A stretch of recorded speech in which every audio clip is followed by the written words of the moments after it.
Welcome to MetroidMania, in which I backtrack through the history of platform adventures before Metroid to answer burning questions like, was Cauldron 2 for the Commodore 64 and others a Metroidvania?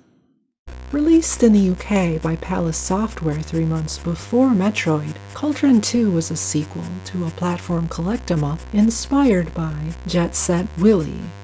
But the initial seeds for the project actually grew out of an attempt to do a computer game adaptation of John Carpenter's Halloween. Palace Software was an offshoot of The Video Palace, a video store started by Virgin Records co-founder Nick Powell that quickly branched out into offering computer hardware and software. When the company began publishing its own VHS releases, store manager Peter Stone and employee Richard Leinfelder pushed for the company to also start publishing its own computer games. Palace Software's first release would be an adaptation of a cult film that Palace had recently obtained the exclusive video and theatrical rights to in the UK, Sam Raimi's The Evil Dead. Stone teased the press that additional movie games were on the way, but early in the development of an adaptation of Halloween, the company's newly hired artist, Steve Brown, felt the concept wasn't quite working.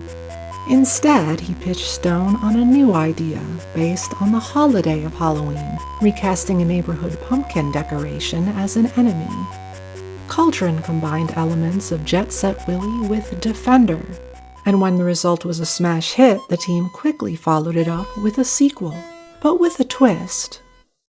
In Cauldron 2, The Pumpkin Strikes Back, you play as one of the surviving pumpkins taking its revenge on the witch.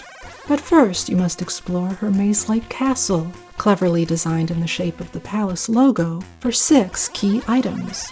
And part of the puzzle is figuring out what each item does, and in which order to obtain them. But I'll give you a little hint. None of these items serve a dual purpose like in Metroid, not even the axe, which lets you open doors, but has no effect on enemies. Is Cauldron 2 a Metroidvania? No, it is simply a platform adventure. Stay tuned for the next episode of MetroidMania. Same Met time, same Met channel.